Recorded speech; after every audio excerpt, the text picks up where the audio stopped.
Hello, friends. Welcome to the next episode. We talked about this in the last one. I think we did episode. Hi, Lou. How are you? Very good. That was 136, the last We did 136. So episode. if you can, friends, please go back and listen to 136 before Mm. you get to this one, because otherwise it may not make as much sense to you. Yes, do not dive into 137 without 136. In fact, listen to 136 at least twice. Right. It's now we're getting into some real scientific kinds of things that I think you will find very interesting, but you've got to take it in sequence. So please go back and listen to 136 if you haven't already. So 137 is verse 21 of chapter 13, and that verse is, in the production of cause and effect, Prakriti or matter is said to be the cause. In the experience of pleasure and pain, Purusha, spirit, life, is said to be the cause. So that's the verse. Very Mhm. simple. Basically, it says matter or Prakriti is causing cause and effect in the entire world or universe. Mhm. Life force, Brahman, Atman, God, spirit, is the cause of pleasure and pain. So, on a very simplistic level, if you take it, it basically means simply that if I am alive, my spirit, because I'm alive, consciousness can experience pleasure and pain. If I were dead and you put my favorite food in my mouth, I wouldn't have any pleasure. Right. Why? Because although the tongue is there, there's no life force in it. It's dead. Therefore, that tongue, that mind isn't there. The mind isn't there. The body may be, but because the mind and the intellect and the ahankar, nothing is there, there is no awareness, no consciousness of the fact that this is the pleasurable thing that I've been seeking my whole life. So, Purusha, life, force, Atman, Brahman, the self, is really what experiences pleasure as well as pain, not Prakriti. Prakriti is the cause and effect. So, we'll talk about that in some more detail. So, Prakriti, we have so many elements. Initially, we talked about, see, the Gita broke it down very in stepwise fashion. First, it said it has 5 elements: space, air, fire, water, earth. Then it says, no, no, it has 24 elements. And one of those elements was the avyakta, which is the unmanifest, which is the seed which causes the other 24 elements. Then it says, no, no, no, it has 31 elements. So there are multiple elements to Prakriti. Brahman, Atman, God, the force that gives us, the analogy we gave was in electricity, by itself has no expression. Only when, just like electricity hits the filament of a bulb, it has expression. When life hits Prakriti, then it has expression. The sun reflecting on the moon as a dead, inert planet then starts to show light to it. Until that happens, the moon and the light together, the light has no meaning because it's in a vacuum. The moon has no light. But when the combination of that sun reflecting off of the planet, moon, then you see light. So it is unmanifest. Brahman is unmanifest by itself. But Brahman, when it lands on Prakriti, matter, it is enlivened. The Prakriti is enlivened and it shows up as the manifest world. Mhm. So therefore, matter, Prakriti, is said to be the cause of the world, not Brahman. Matter is the cause of the world. And we'll talk about this some more. So Purusha, spirit, enlivens the experience of pleasure and pain, as I explained before. A dead person cannot experience these pleasures or the pain. Purusha is pure consciousness, pure. If you've forgotten, go back and listen to our earlier episodes where we talks about pure consciousness. It is this pure consciousness that enables us to be conscious of pain and pleasure. I think we've gone over this before, so I won't go over too much. Therefore, Purusha is said to be the cause of pleasure and pain. That part we understood. Now, this body of 5 gross elements, right? 5 gross elements, we talked about those, is also called the Karya. Karya, Karya. The buddhi, intellect, ahankar, ego, mana, mind, plus the 10 organs is also called karana, Karana. Prakriti is the cause or the reason for these things to be developed. Prakriti is the cause of both karya as well as karana. Prakriti, the firstborn, the avyakta, the unmanifest, is unmanifest in and of itself. It's a seed, but it has the capacity to become the body, the 10 organs, the senses, the mind, the intellect, and the gross body. We've talked about that in the previous episode. Just like the seed of a banyan tree or a human being, amazing what it can be developing into. The Purusha, it becomes the enjoyer of the pleasure and the pain. It is truly a witness. But when it combines with the Prakriti, it becomes an enjoyer because the tongue, when it gets that consciousness, the mind, not only does it enjoy the taste of an ice cream, the mind remembers it and says, whoa, I want that strawberry ice cream so much. I want it again because I liked it very much. My tongue liked to experience it.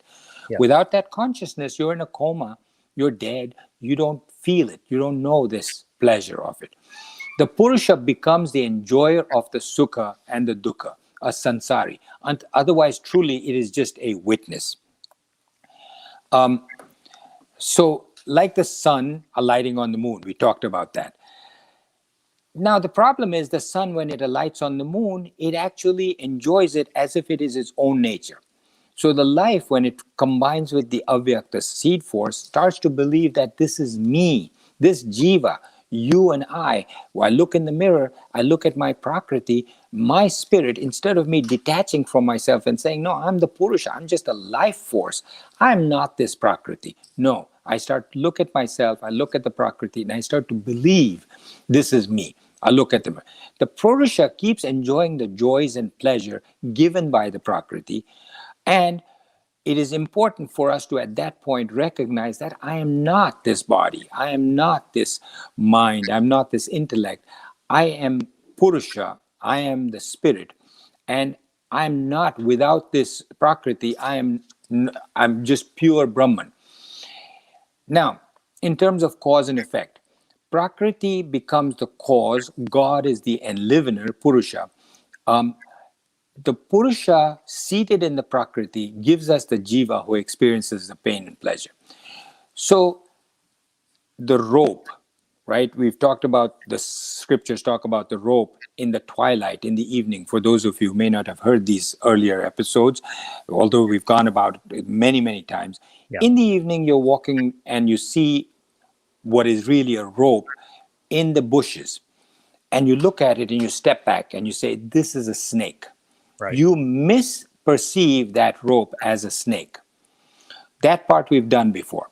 Now, the Prakriti, which is the rope, is what you're perceiving or misperceiving as a snake. That part we know. What I'm saying, in addition to the gunas of that snake, we have it, you start to give it qualities. You now start to get afraid of the snake. Right. Although it's just in your imagination and it's not real, this is a facet of Prakriti, of matter, that is now creating in you emotions, which is fear. You have fear of that snake.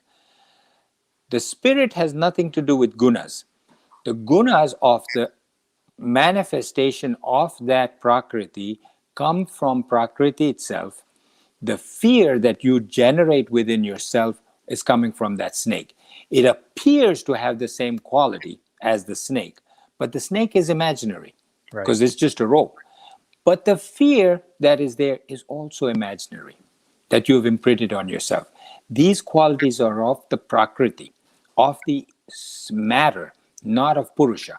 But the fear that you feel is enlivened because of the spirit. It wouldn't be there if the consciousness was not there. An unconscious person doesn't recognize the snake, therefore the unconscious person doesn't recognize fear. The gunas, or the qualities, make up all of nature and the universe. It is, for example, the electricity in a Tesla makes it go. makes it go fast. Depending on how big your Tesla is, your electric car, it can go fast. It can go, program itself to come out of the garage and go to work. You can fall asleep and the Tesla will take you to work. That is all because of electricity. If the electricity isn't there and you haven't charged your car, the Tesla doesn't move. Right. Similarly, our body has all kinds of natural abilities to do things, but without life force in it, it can do nothing. So we cannot blame God or Purusha for that behavior that is of the body, of Prakriti. Similarly, just like you can't blame the electricity for something that happens in the Tesla, the radio doesn't work, for instance. There's enough electricity in the Tesla, but the radio is not working. Right. Something wrong with the Prakriti, the body of the Tesla. You can blame the Prakriti, you cannot blame God. What we tend to do is we say, God made us do this. Thank God I'm this. Thank God I got this promotion. Or I hate the fact that I have all this bad luck. God, why are you doing this to me? It has nothing to do with God. Just like how the Tesla functions has nothing to do with the electricity. The electricity only enlivens it. The gunas, the qualities, make up all of nature. The qualities of the Tesla make the movements, not the electricity. So don't praise or blame God for that. Prakriti or matter has cause and effect. The spirit experiences the pleasure and pain. I'm repeating this again and again so that it sinks in. So the seed, you plant it, it causes a tree. The tree is the effect, the seed is the cause. Now, the tree develops a fruit in which there is a seed, and now the tree is the seed, and the seed is the effect. And the seed falls down onto the ground, creates a tree. Again, cause and effect, back and forth. Similarly, gravity is the cause. If you jump out of a building and you fall down, that's the effect. Gravity is the effect, gravity is the cause, the fall is the effect. Atman is consciousness, pure consciousness. You experience through consciousness. Solid objects cannot experience anything because it has no subtle body. It has only a gross body. You put in the cause, the effect is pleasure and pain. But to experience that, you need consciousness.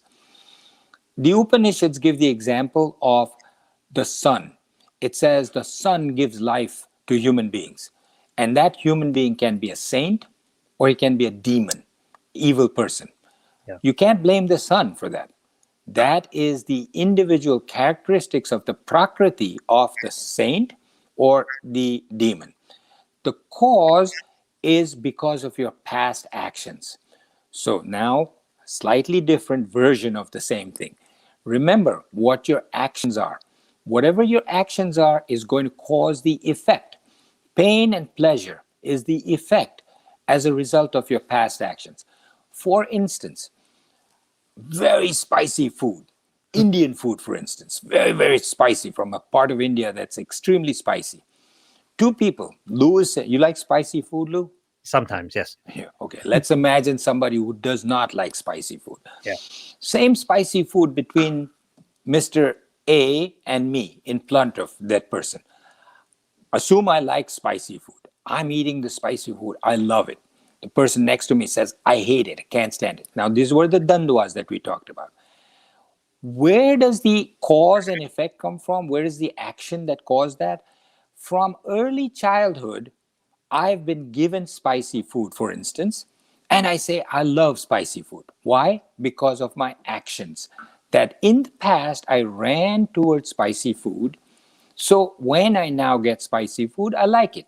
Yep. My past actions and the direction I went in caused my current likes and dislikes.